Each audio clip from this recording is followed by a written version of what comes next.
qu'est-ce qui se passe? On va la recréer? Non. Oui. Alors un cousin très proche de la variole, effectivement, un virus qui, lui, infecte le cheval. Ce sont des chercheurs canadiens qui ont annoncé ça en 2017. Ils ont recréé entièrement ce virus en laboratoire et surtout, ils affirment qu'ils auraient très bien pu et pourraient à l'avenir recréer le virus de la variole, celui qui infecte l'humain, tout aussi facilement. C'est totalement dingue. On nous répète, l'OMS le répète que la variole est éradiquée, ça y est, c'est fini, et eux, ils remettent ça. Ils recréent le truc. Mais pourquoi ils font ça? Alors effectivement, certains disent que c'est un coup médiatique presque de mauvais goût. Ça ressemble, oui.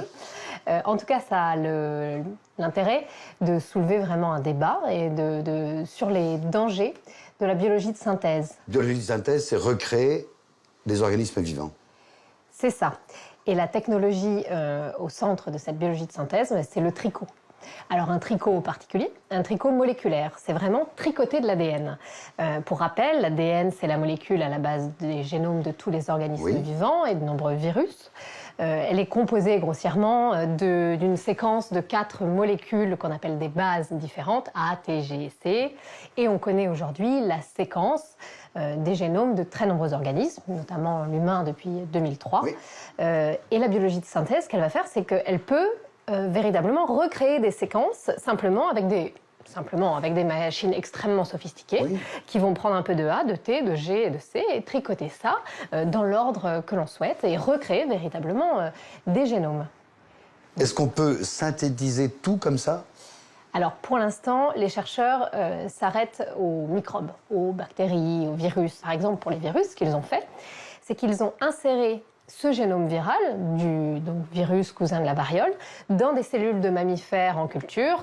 La molécule, une fois insérée dans la cellule, s'est comportée exactement comme un virus naturel qui aurait été créé par multiplication dans la nature. C'est-à-dire qu'il va détourner la machinerie cellulaire, il va se multiplier, il va s'extraire ensuite de la cellule en créant sa propre enveloppe et il va pouvoir aller infecter de nombreuses autres cellules.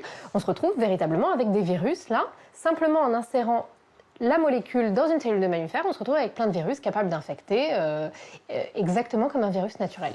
Ça avait déjà été fait pour d'autres virus? Oui, depuis 15 ans, effectivement, il y a déjà eu ce type d'expérience pour des souches de la dengue, du VIH, le virus du sida, la poliomyélite, et aujourd'hui, donc, ce fameux virus cousin de la variole, peut-être demain, la variole. Voilà.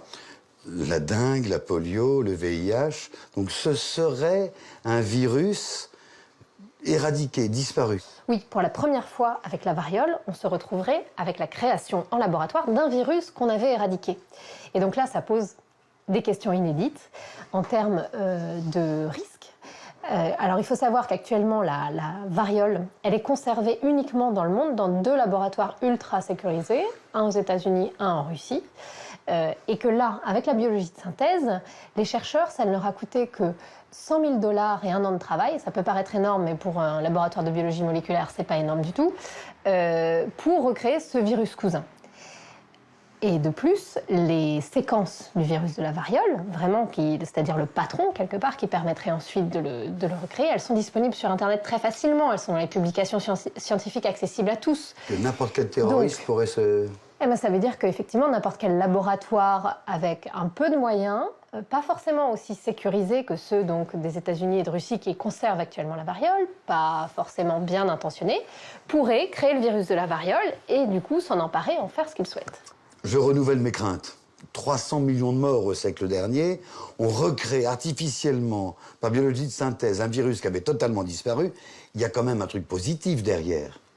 Alors, c'est ce que les chercheurs disent, c'est que finalement, le virus de la variole, on a beau l'avoir éradiqué depuis 30 ans, il est latent quelque part, il n'a pas totalement disparu de la surface de la Terre, et qu'un risque existe toujours qu'il ressurgisse, le virus naturel.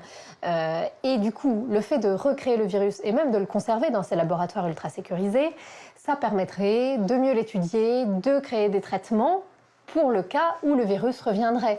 Et effectivement, depuis 30 ans, des traitements ont été développés qui font que si aujourd'hui le virus revenait, les risques seraient beaucoup moins grands, les conséquences seraient beaucoup moins dramatiques. Donc finalement, la logique fonctionne, mais c'est vrai qu'elle est un peu tordue, puisqu'on fait peser un risque en conservant ce virus, on le fait même renaître en le créant en laboratoire, pour s'en prémunir. Je suis d'accord avec vous, c'est un peu tordu.